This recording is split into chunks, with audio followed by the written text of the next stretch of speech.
Good evening and welcome to the Kim B. Davis Show. I'm your host, Kim B. Davis, and this evening we have one of our favorite guests on this evening.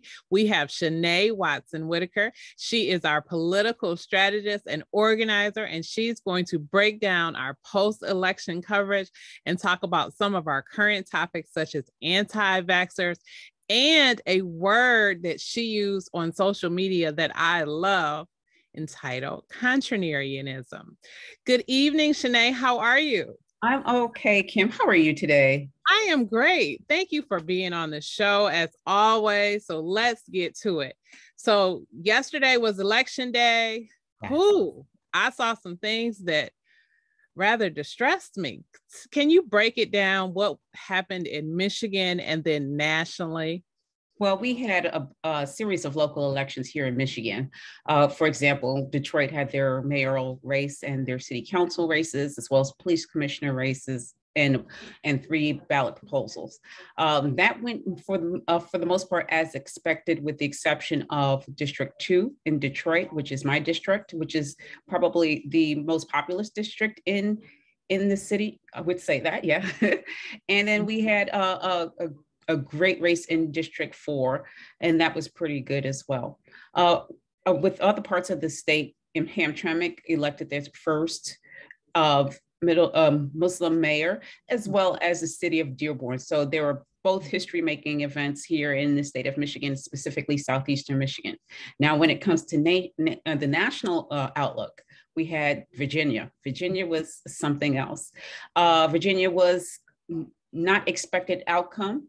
I think what we've learned from there is that as soon as, and I said this before, when you see any kind of progress that's seen as racial progress in America, there's always a white recoil, whether it was with President Obama, and after his two terms, we had Donald Trump, whether it was Jimmy Carter in the 70s and the push for affirmative action, and then Reagan in 1980. Then if it's from the Voting Rights Act of 1965, we have Nixon. And go all the way going back to Reconstruction. Slavery ended and Reconstruction began. The pushback was Jim Crow. So it's not a new phenomenon in our history, but people have to be cognizant that this does happen in any election cycle dealing with any kind of progress in America. It's like 2 steps forward, 1 step back. Mm-hmm. That's what happened in Virginia. So thank you for that very good breakdown on what happened yesterday. Now, what do you see on the horizon? Because I see some trouble. Am I correct? Am I just worrying? Am I being a poo-pooer? What would you say? I would say you have every right to be concerned, especially with the mood of the country. You have this debate about critical race theory. All it is a rehashing of Lee Atwater's social issues of the 70s with Nixon. So we're going to go through that again here in Michigan and other states next year. So it's up to the progressive side, the left-leaning side, to come up with language and with an argument that can push that back. Do I expect success everywhere with the left next year? No. But I'm hoping that there is some blunt force, some kind of stoppage there. There are great candidates on the left here in Michigan and in other parts of the country. But at the same time, we have to recognize that there is a pattern here. It must be addressed. And running from race is going to be the detriment of this country. Number two, talking on right-wing terms, using right-wing language, that's when you know you've lost the argument. Rather than talking about, quote, critical race theory, talk about American history and censorship and lies versus truth. You know, people don't want to be on the side of a liar. So if you're fighting your argument on their ground and you're playing checkers on their chessboard, you're going to lose. Mm-hmm. And that's what happened in Virginia. Excellent. Excellent. Okay. So we're going to pivot a little bit. So we know that COVID is still here. COVID is still very much a political issue, although it should not be, because 5 million people have died around the world from this virus. And yet here we are still debating on whether or not we should have mask mandates for school, mask mandates in certain states, mask mandates in public, when scientifically, from the CDC to the World Health Organization to all the top doctors around the country and around the world have all touted the benefits of masks. So, and I hate to pick on this particular person, but Mr. Kyrie Irving, I found it interesting that his statement to everyone was, stop talking about me. If you're going to talk about me, say my name and say what I said. I'm not necessarily pointing him out. I know that Ice Cube just walked away from a huge contract in a movie because he did not want to be vaccinated. I think that if you are wealthy, that you have the privilege and the opportunity to do what you need to do for your family, and it won't affect you. Where if you are a working class person who works in retail, some type of service industry, healthcare, or something where you're on the front lines, not just even at the bottom level, but you're literally on the front lines having to work in an office or dealing with people, you don't necessarily have that same privilege. Why do you think that there are so many people that are still 2 years in, Shanay, are still touting this anti-vax agenda? I think that there is a sense in supremacy. There's a thread there. There's a common thread that my DNA, it can't happen to me. I'm who I am, and because of who I am, I can't get sick. And that's not the case. You have Kyrie Irving, he has a platform, he has a large following, and yet he's an anti-vaxxer, but people give him credence. But then when they find out this gentleman is also a flat earther, he does not believe that the earth is round. Yes. It makes his argument look more ridiculous. He trusts doctors when he gets hurt and he needs surgery, and they have to go in his under his skin and fix his bones and whatever's been broken on him. He is an athlete. He trusts doctors when they give him pain medicine, if he does take it. But I'm sure he takes anesthesia when he had surgery as Absolutely. A player. So it looks a little, it's strange coming from him. And even with Ice Cube, this same thing, I'm sure he's broken a bone or two in his lifetime, or someone has in his family, and he's trusted doctors to take care of him or members of his family too. For him to walk away from $9 million, that in itself is privilege.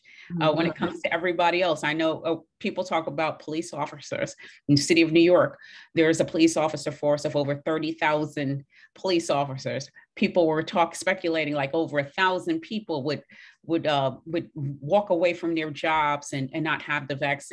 When you find out it was only 34 people out of a 30,000+ force. So I think, counter to the narrative that we have out there, I think that those people who are resistant to vaccinations are quite few. They just happen to be a loud minority, and it sells for good for eyes on TVs and newspapers. Absolutely. I agree with you.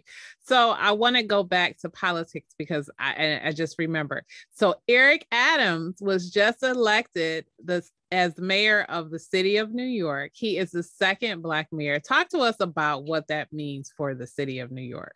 Well, it's history making in itself. The first Black mayor was David Dinkins. He was elected in 1989. I actually remember that I stood up that night. I was with my grandmother and my twin, and we stood up till 1, 2 in the morning when the newspapers and the media called the race for Mayor Dinkins. What Eric Adams has to face, and he's going to be under a lot of scrutiny. And, he can't slip up like his counterparts. David Dinkins did not have the luxury to slip up like other people. In fact, throughout his mayoralship in the city of New York, he was basically harassed by the media. Everything was nitpicked to death, even though this man was graceful and he was articulate, and he made policy changes that benefited all New Yorkers, specifically communities of color. When you talk about policing, and he never got credit for it. And they ostracized him and treated him like a joke. So in a way, I'm excited for Eric Adams, but at the same time, I understand what's coming. And I understand the scrutiny that he's going to be under. And I hope he surrounds himself with great people, intelligent people who are going to do the work to make New York City better. And just to add, I read a little bit about him because I have been following it. Because you had been talking about it and some other people have been talking about it. And as a fellow New Yorker, I know, that this was a big deal and I am very, very happy for you. I found it interesting that he shared a story that he was impacted by police as a youngster, that he was beaten up severely, yet he decided to become a police officer. And he didn't go the route of, we need to defund the police, we need to get rid of the police. He was like, we need to fix the problem from inside. And I want to talk a little bit about politically where we are across the nation. A lot of people, there's this big thing, the left versus the right. It's always been there, but now we have become so polarized. We can't even sit down to have a conversation and come to a conclusion where, you know what? We want everybody to be safe. We want everyone to have the vaccine. But if you choose to not have the vaccine, it's okay, but you need to wear your mask. And so we're going to have mask mandates. We can't do that. We walk away from the table. We're angry. We're upset. And we can't politely agree to disagree anymore. Can you talk a little bit about what future volunteers, community organizers, people, strategists, people who are going to go into politics, some of the things that they're going to have to keep in their toolkit to navigate this new plane? First of all, I would say the first thing people need to do is have conversations, find a common bond with people. That's an organizing tactic that people use in this space. Finding common bonds. People have issues, whether it's, you could be on the left or right, but if you're caring for two generations of people, like we are Generation X, you're taking care of your kids, maybe college age kids, you might have grandkids, and you're also taking care of your parents. That's very stressful. And people can actually relate to that. I think talking about the issues matters the most, and finding, again, that common bond. And then if you're out there on the field and you're working for a campaign, one of the things I reinforce with people is to give people resources. For example, if someone is suffering from depression, give them a telephone number for services. They'll always remember that. If someone is hungry, if you can't provide anything out of your pocket, which I don't expect people to do, connect them with food banks, connect them with social services, resources to help get them assistance. If people are struggling with rent or with heat or with their mortgage, provide a service for them, a resource. I tell people in campaigns, one of the things that people need to do and should do is provide constituent support relations. That's how you connect with your people in your community. And again, that transcends any kind of racial animus that people are dealing with. When you see it on Twitter or on Facebook, social media, or whatever, and even on TV, that connection that you can make with one person can really change somebody's mind. And I always talk about making those connections with people when it comes to the things that they need, their intimate needs. There is a systemic problem of racism in America, but if you can have the intimate conversation with somebody, it can connect with them over any kind of event or any kind of life cycle that you're going through, then you can really make a difference with that person. Excellent. Excellent. All right. So now I want to go to your social media posts. You have posted contrarianism. First off, will you define what it is? And then let's have a conversation about why you believe that is doing so much damage, especially right now in our current political climate around COVID and other issues. When I talk about contrarianism, it's about going against the grain just because. You don't have a real reason. You just want to do it because you just want to be that antagonist. Again, we talked about Kyrie Irving. He knows what the science is. This is a gentleman that went to Duke University. So he is no fool. And he is very intelligent, but again, he's also a flat earther. But at the same time, just to say, say the earth is flat and it's round and you've been taught that and you've seen pictures of it. That's one demonstration of contrarianism. Knowing that vaccines are effective. People know that vaccines are effective. We've known this since polio. You know, we have a generation of baby boomers that have experienced that. We all went to school when we were growing up, our age. Younger kids, it might be a little different, but you had to have your shots. And you knew you had to have those shots, or you couldn't go to school. So all of a sudden now it's an issue. I think it's politically, people think that contrarianism is a sign of intelligence. For me, it's not. It's just somebody just trying to make hay when there is none. And they just have to be the opposite of everyone. I'm not telling people to assimilate. No, think for yourself, but at the same time, common sense should prevail. You know that vaccines work.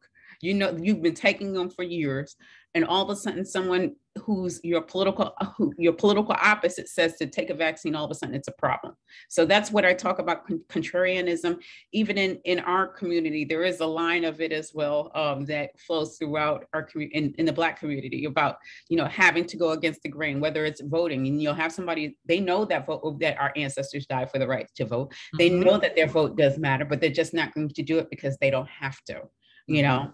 And that impacts all of us. I think people with large platforms that demonstrate that kind of train of thought do more harm than good for all people. And when you behave that way, it's so negative, and it's hurtful, and they don't understand the repercussions of it, because honestly, most people don't care. Very well said, and that is very true. So I want to go back to Kyrie Irving. So the whole flat earth thing, when I heard him say that, I was like, really? And I thought the same thing. I'm like, you went to Duke. You went to a prestigious school. Why do you think? Because and I don't want to stereotype, but it seems like people who have the privilege, who have the money, who have the opportunities are the ones that spout some of these off the wall notions. And, you know, average folk would say, well, if you went to an Ivy League school or one of these prestigious schools and you were given every opportunity, and then you come back and say, well, the earth is flat. And as you said, we have pictures, we have satellites now where, you know, when I was growing up, so I'm going to date myself. When I was growing up, we had Encyclopedia Britannica. And so you had to go into the encyclopedia. Yes, folks, we had to go inside of a book and we had to look it up. We couldn't look it up on a computer. You had to look it up in a book.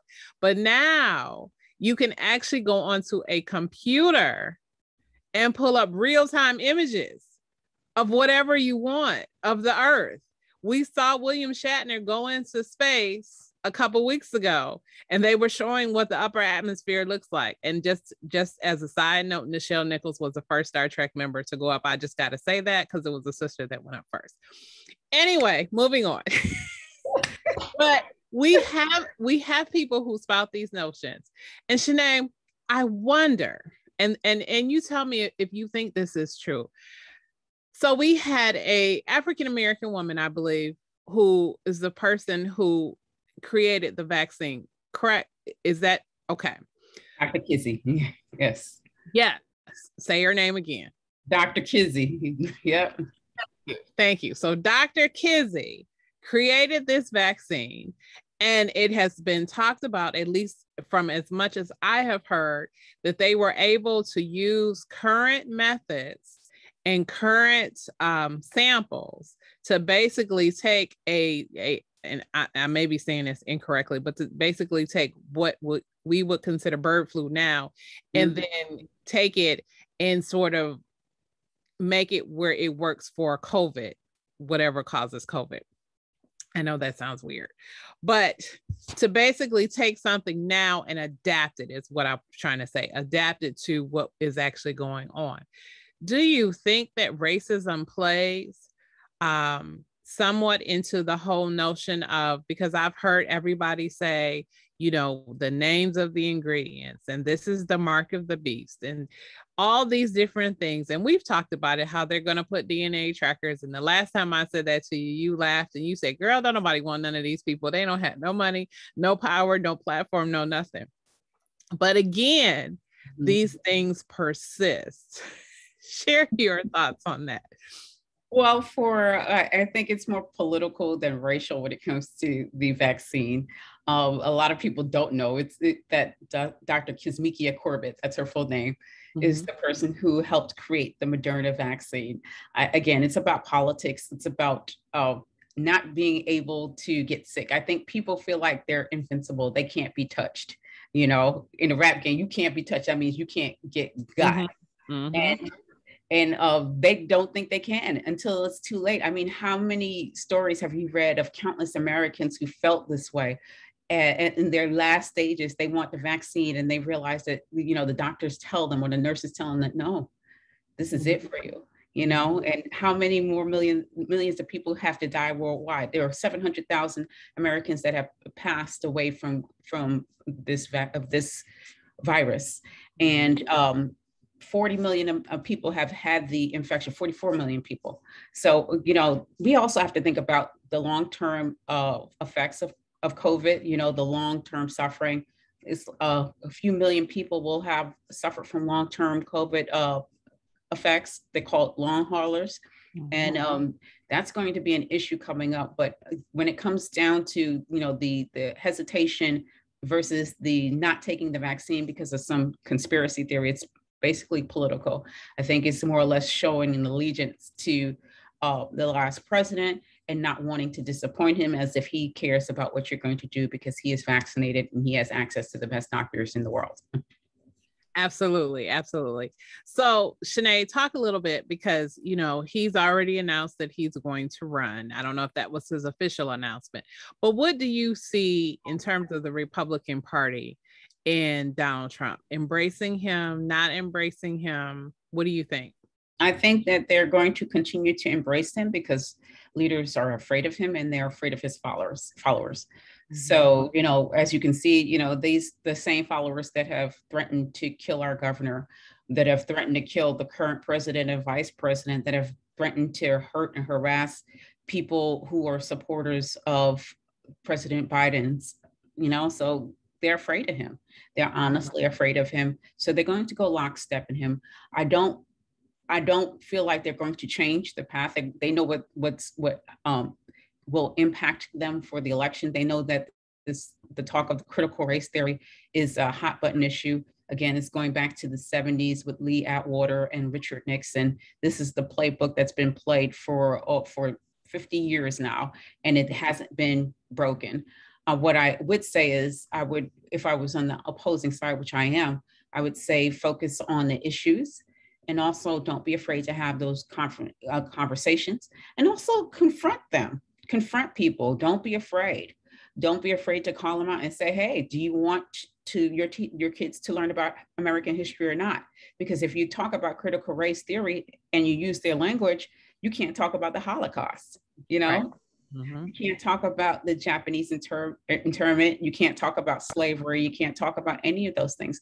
And then if you think about it, you can't talk about women's suffrage. Exactly. Because it's critical of American history. So you're basically, you know, what do you tell your child? Do you tell these, you have to tell the voters this: you're for lies or you're for the truth. You don't have to package it in CRT language because it is very highbrow. And they don't know what that is, but they do know what lies are, and they know what truth is. People know what censorship is, and that's anti-American. So if you talk about censorship rather than talking about CRT, then people can get that. It's all about connecting with those voters and getting them to connect to your values and pointing out that these folks are liars. Absolutely the truth. So last question, Shanay, what are the top issues that people of color and the average working class people need to focus on politically? What do you see coming up on the horizon? Pocketbook issues like, you know, paying your bills. With COVID, with so many millions of Americans being infected with COVID, I talked about it earlier, COVID long haulers, how are they going to impact the economy? People talk about folks leaving jobs. No, they're not leaving jobs. Some of them are starting their businesses. Some of them are retiring, but there's also a large amount of Americans who are long haulers who cannot work. They're out of the job market. And that's why there is a gap. No one seems to talk about it. I think talking about it and being aware of it and expressing this is what we can do to prevent a large-scale catastrophe from happening. That's one of the things. Healthcare is also an issue. Talking about the access to healthcare, making healthcare affordable. Childcare is an issue. People are talking right now, paid leave, childcare. That's another issue because it's expensive. It is so expensive to pay for childcare. In some cases, it's more than a third of people's income. It's half their income goes into childcare. So what else? How do you live? How do you eat? How do you take care of your kids? How do you pay your bills? Because half of your money is going to childcare. Those pocketbook issues matter. In here in Michigan, the roads, the roads, because that's always going to be an issue. Winter's coming up, and when springtime comes, and those roads are going to look like, there'll be an issue as well. So talking about those pocketbook issues matter. But also one more thing, talking about issues like women's health care, reproductive care, access to birth control. Those are the things that matter. I would implore your viewers to watch what's going on with the Texas abortion ban and watch what's coming up with the Mississippi abortion ban. The Texas abortion ban hearing with the Supreme Court was earlier this week on Monday. The Mississippi abortion ban, that's coming up on December 1st. Listen to those arguments and listen to the decisions from the Supreme Court justices. And I think that's going to have a great impact on the next election in several states throughout the country, specifically here in Michigan, because if Roe is overturned, abortion is illegal in this state. And a lot of people don't know that. So women won't have access to reproductive care. They won't have access to abortion. If a woman is sexually assaulted, in Michigan, she won't, and she doesn't have the means to travel to other states. She'll be forced to have a baby. Or in cases of incest or molestation, that it does happen. So just those social issues, they're coming up. Those pocketbook issues will be an issue as well. And honestly, on the other side, critical race theory will be an issue. And it's up to people on the opposing side to come up with great arguments to say this is nonsense. And here's why. Punch them back. That's what I say. Punch them first and punch them hard. And if they punch you, punch them back. That's right. Yes. Thank you, Shanay, for being on the Kim B. Davis Show and breaking down elections and anti-vaxxers and our new favorite word of the day, contrarianism. Tell us how we can find you, your social media links, email, all the ways that we can connect with you. Yes, I'm mostly on Twitter, so I would ask people to follow me. It's La Femme underscore Negrita on Twitter. So that's where you can find me. If you don't find me there, you'll find me. I do a little bit of digging in genealogy. I love it, especially African-American and Caribbean genealogy. So you can follow me at my diaspora search. Tongue twister right now. But you can find me there as well. And I do thank you for having me on the show, Kim. Thank you so much for being here and being the great expert that you are. And I know that next month we'll be talking some more about these continuing topics, because we will probably be talking about the Supreme Court decision after to see where we are. So thank you again for coming on tonight. We appreciate you. Thank you for having me. Thank you guys for tuning in. You've been watching the Kim B. Davis Show. You can find me at Facebook, Twitter, Instagram, LinkedIn, Snapchat, TikTok, everywhere on social media. It's Kimberly Batchelor Davis. Bachelor is spelled Batchelor. You can see this show on youtube.com/Kimberly Batchelor Davis. You can listen to this show on Apple, Spotify, Google, and Stitcher. You can learn more about me as an author at kimbdavis.com. Thank you again for tuning in. We hope you'll tune in for our next show. And as always, remember, be magnificent.